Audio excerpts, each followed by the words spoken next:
Sebelum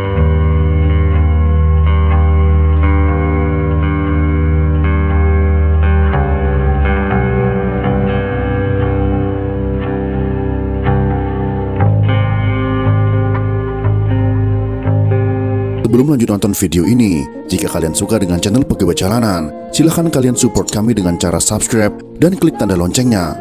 Silahkan gunakan headset Anda untuk mendapatkan kualitas suara yang jernih. Selamat menonton.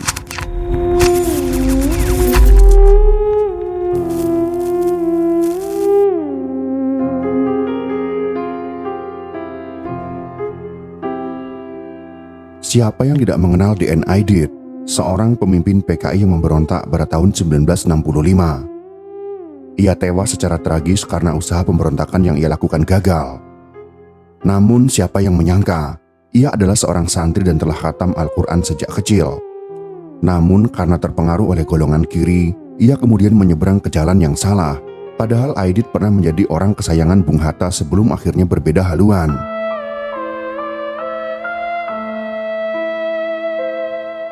Dipa Nusantara Aidit atau Ahmad Aidit lahir di Belitung pada tanggal 30 Juli tahun 1923. Ia merupakan anak pertama dari pasangan Abdullah Aidit dan Mailan. Ayah dan ibunya sangat religius dan dihormati masyarakat Belitung. Ayah Aidit berasal dari Minangkabau lalu hijrah ke Belitung. Abdullah aktif dalam kegiatan Islam dan dihormati oleh masyarakat Belitung. Ayah Aidit, Abdullah bin Ismail, dikenal sebagai tokoh agama dan salah satu pelopor pendidikan Islam di Belitung yang disegani masyarakat. Abdullah juga seorang mantri kehutanan. Ayah Aidit yang muslim dan taat ini pernah menggagas dan memimpin gerakan kepemudaan untuk menentang kolonial Hindia Belanda. Selanjutnya pada tanggal 10 November tahun 1937, Abdullah menjadi salah satu pendiri organisasi keagamaan bernama Nurul Islam di Belitung yang berpaham Muhammadiyah. Sejak kecil Aidit dan adik-adiknya dididik secara Islami. Setiap hari sepulang sekolah, mereka belajar mengaji di bawah bimbingan sang paman, yaitu Abdurrahim. Orang-orang sekampung mengenal Aidit sebagai anak yang alim, rajin ke masjid, dan juga pandai mengaji. Bang Ahmad tamat mengaji, khatam Al-Quran, kami semua khatam Al-Quran, ungkap Sobron Aidit, adik tiri Ahmad, yang dituliskannya dalam buku yang berjudul Aidit, Abang, Sahabat, dan Guru di Masa Pergolakan tahun 2003.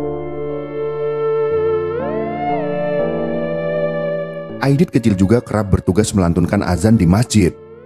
Diungkap Satrio Priyo Utomo dalam Aidit, Marxisme Leninisme dan Revolusi Indonesia tahun 2016. Ia sering diminta untuk mengumandangkan azan karena suaranya dianggap keras dan lafalnya jelas. Menjelang dewasa, Ahmad Aidit mengganti namanya menjadi Dipa Nusantara Aidit. Ia memberitahukan hal ini kepada ayahnya, dan ayahnya pun setuju.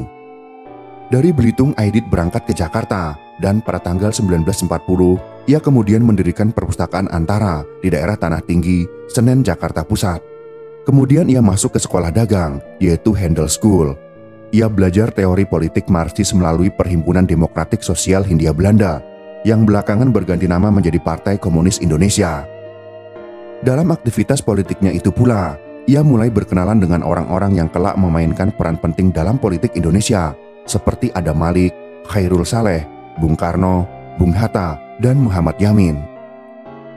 Aidit dengan mudah bergaul dengan orang-orang penting karena memiliki sifat yang sama, yaitu memberontak pada penjajah. Faham marhainisme milik Soekarno yang mirip dengan komunis membuat Aidit semakin dekat dengan Soekarno. Demikian pula dengan Muhammad Hatta yang mendirikan ekonomi koperasi. Menurut sejumlah temannya, Hatta mulanya menaruh banyak harapan dan kepercayaan kepadanya, dan Aidit menjadi anak didik kesayangan Hatta. Namun pada akhirnya, mereka berseberangan jalan dari segi ideologi politiknya.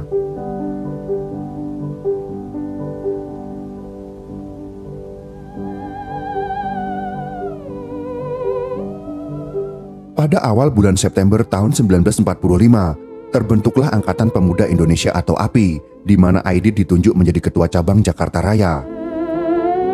Pada tanggal 5 November tahun 1945, D.N. Aidit bersama anggota API diserang oleh Knoklis Nederland Indisch Leger atau dikenal dengan KNIL, atau dalam bahasa Indonesia dikenal dengan Tentara Hindia Belanda, dan dia pun ditangkap.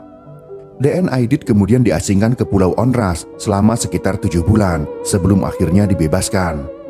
Pada tahun 1948, DN Aidit, Lukman, dan Nyoto ditugaskan untuk menjadi penerjemah manifesto komunis ke dalam bahasa Indonesia. Pergaulan Aidit terus meluas. Dia kemudian berusaha membangun kembali komunis setelah terpuruk akibat pemberontakan Madiun pada bulan September tahun 1948. Untuk mengembalikan kepercayaan masyarakat kepada PKI, Aidit membuat organisasi sayap seperti Pemuda Rakyat untuk pemuda, Gerwani untuk ibu-ibu, BTI untuk petani, Lekra untuk para seniman, dan dia juga mendukung Marhainisme untuk mengambil hati Bung Karno. Meskipun ia seorang Marxis dan anggota Komunis Internasional atau Komintern, Aidit menunjukkan dukungan terhadap paham Marhainisme Soekarno dan membiarkan partainya berkembang tanpa menunjukkan keinginan untuk merebut kekuasaan. Di bawah kepemimpinannya, PKI menjadi partai komunis ketiga terbesar di dunia setelah Uni Soviet dan Tiongkok. Selain itu, salah satu kunci pentingnya adalah kampanye PKI soal isu kemiskinan. Meski PKI dibenci setengah mati oleh kelompok-kelompok politik mayoritas di Indonesia, tapi jurus jualan kemiskinannya diamalkan dengan baik hingga saat ini. Tidak hanya kemiskinan di kota, tapi juga kemiskinan di desa. Di kota ada buruh, sedangkan di desa ada para petani. Karena kemiskinan mereka, dua golongan itu potensial jadi pemilih PKI dalam pemilu. PKI sendiri punya lambang palu dan arit. Palu mempresentasikan buruh dan arit mewakili petani. Menurut Ja'far Suryo Menggolo, dalam politik perburuhan era demokrasi liberal tahun 1950-an, tahun 2015, dengan mengutip Everett Hawkins di artikel Labor in Developing Economics tahun 1962, kaum buruh adalah golongan miskin di Jakarta. Upah mereka sangat rendah. Sementara itu pada tahun 1953 terjadi kenaikan harga bahan pokok. Tak heran jika pada era tahun 1950-an, tunjangan hari raya atau THR sudah mulai diperjuangkan kaum buruh.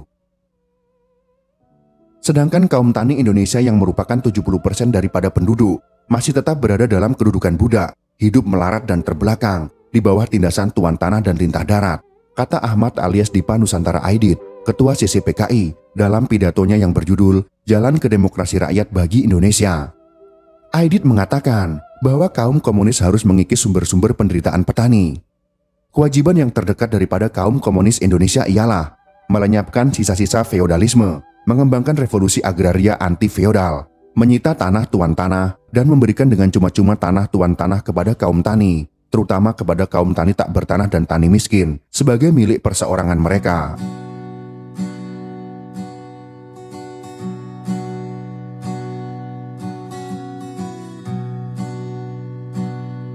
Layaknya pahlawan Robin Hood yang mencuri uang-uang para orang kaya lalu membagikan kepada orang melarat, para PKI melakukan hal yang sama layaknya Robin Hood. Mereka melakukan perampasan tanah-tanah milik tuan tanah untuk dibagi-bagikan kepada masyarakat miskin. Pada saat itu para kiai dan ulama merupakan orang-orang terpandang yang juga memiliki banyak tanah. Dari perampasan tanah-tanah milik para ulama, maka mulai timbul dua masyarakat yang saling bergesekan. Mereka yang membela para ulama dan PKI yang merampas tanah-tanah milik tuan tanah. Gesekan kedua kubu tersebut terus terjadi hingga akhirnya menimbulkan dendam dan akhirnya meledak pasca peristiwa penculikan jenderal pada tahun 1965. Kampanye anti asing juga dilakukan lewat mulut Aidit dalam pidato Jalan ke Demokrasi Rakyat bagi Indonesia. Ia menyebutkan, salah satu bentuk pertentangan dan permusuhan antara negara-negara imperialis ialah perang imperialis yang membawa kemiskinan, kesengsaraan, dan kematian berjuta-juta manusia. Seperti pada umumnya partai menjelang pemilu, PKI juga memberikan janji-janji manis. Ideologi bukan jaminan utama kemenangan dalam pemilu. Lewat koran andalannya yaitu Harian Rakyat, sehari sebelum pemilu DPR pada tanggal 29 September tahun 1955, PKI melempar banyak janji. Tidak tanggung-tanggung, PKI saat itu memaparkan 19 janji. Karena janji-janji manis tersebut, dalam pemilu tahun 1955, PKI berhasil menjadi partai 4 besar setelah PNI, Masyumi, dan PNU.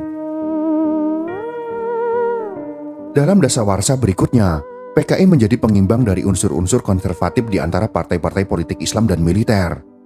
Berakhirnya sistem parlementer pada tahun 1957 semakin meningkatkan peranan PKI karena kekuatan ekstra parlementer mereka. Ditambah lagi karena koneksi Aidit dan pemimpin PKI lainnya yang dekat dengan Presiden Soekarno. Maka PKI menjadi organisasi massa yang sangat penting di Indonesia. Aidit semakin dekat dengan Bung Karno. Dia kemudian diangkat menjadi Menteri Koordinator dan Wakil Ketua MPRS. Dia juga berhasil mendorong Bung Karno membubarkan Masyumi dan PSI. Kedudukan PKI semakin kokoh ketika Bung Karno mencetuskan Nasakom, yaitu nasionalis, agama dan komunis, sebagai tiang utama pembangunan Indonesia yang revolusioner. Saat Soekarno menyerukan Ganyang Malaysia, Aidit dan PKI menjadi garda terdepan pendukung Soekarno. Hal ini membuat Soekarno pun semakin percaya dengan Aidit dan PKI. Di sisi lain, Aidit memiliki tujuannya sendiri. Ia berharap Soekarno mengirimkan Angkatan Darat untuk pergi ke perbatasan Malaysia dan berperang. Jika Angkatan Darat berperang, maka hal ini memudahkan PKI menguasai Indonesia. PKI yang telah menjadi partai besar tentu mudah mengambil alih jika Angkatan Darat atau TNI berperang dengan Malaysia, karena pada saat itu, Angkatan Darat adalah batu sandungan bagi PKI. Rencana tersebut tidaklah berjalan mulus, namun karena Aidit merasa telah berada di atas angin, akhirnya melakukan pemberontakan untuk berusaha mengambil alih Indonesia. Aidit berusaha menerapkan ideologi komunis dengan cara menyingkirkan petinggi-petinggi yang menolak ideologi tersebut. Walaupun dia telah menyingkirkan petinggi-petinggi yang menolak ideologi komunis, terutama petinggi Angkatan Darat, namun usaha menjadikan Indonesia negara komunis tersebut gagal. Gerakan PKI berhasil dihentikan oleh Angkatan Darat di bawah komando Soeharto. Aidit akhirnya menjadi incaran Angkatan Darat karena dianggap sebagai dalang pemberontakan. Ketika menjadi pihak tertuduh, DN Aidit kemudian pergi ke Jakarta, menuju ke Yogyakarta dan Jawa Tengah yang menjadi basis PKI. Aidit akhirnya tewas setelah pergi ke Jawa Tengah. Ada beberapa versi tentang kematian DN Aidit. Menurut versi pertama, Aidit tertangkap di Jawa Tengah, lalu dibawa oleh sebuah batalion Kostrad ke Boyolali. Kemudian ia dibawa ke dekat sebuah sumur dan disuruh berdiri di situ. Kepadanya diberikan waktu setengah jam sebelum diberesi. Waktu setengah jam itu digunakan Aidit untuk membuat pidato yang berapi-api. Hal ini membangkitkan kemarahan semua tentara yang mendengarnya, sehingga mereka tidak dapat mengendalikan emosi mereka. Akhirnya mereka kemudian menembaknya dengan AK-47 hingga mati. Sedangkan versi yang lain mengatakan bahwa ia diledakkan bersama-sama dengan rumah tempat ia ditahan. Namun sampai sekarang, tidak diketahui di mana jenazahnya dimakamkan.